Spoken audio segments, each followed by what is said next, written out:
ഇന്ത്യയിൽ ഏറ്റവും മൂല്യമേറിയ ഷെയർസ് ഏതാണ്? MRF ആണോ? അല്ല.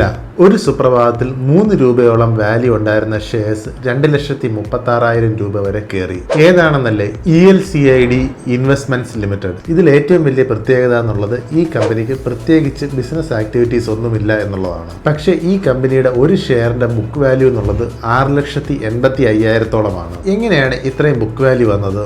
ഏഷ്യൻ പെയിന്റ്സിന്റെ 5% മുകളിൽ ഷെയർസ് ഹോൾഡ് ചെയ്യുന്ന കമ്പനിയാണിത്.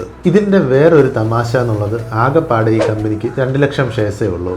ഇതിൽ തന്നെ 75% ഷെയർസ് ഹോൾഡ് ചെയ്യുന്നത് കമ്പനിയുടെ പ്രൊമോട്ടേഴ്സും 25% മാത്രമേ പബ്ലിക്കലി ട്രേഡ് ചെയ്യുന്നതുള്ളൂ. കുറച്ച് ഷെയർസ് മാത്രം വെളിയിലുള്ളത് കൊണ്ട് ഇതിന്റെ വോളിയം ഓഫ് ട്രേഡിംഗ് എന്നുള്ളത് വളരെ കുറവാണ്. ആയതുകൊണ്ട് തന്നെ ഇതിന്റെ യഥാർത്ഥ പ്രൈസിലേക്ക് ട്രേഡിംഗ് എത്തുന്നുമില്ല.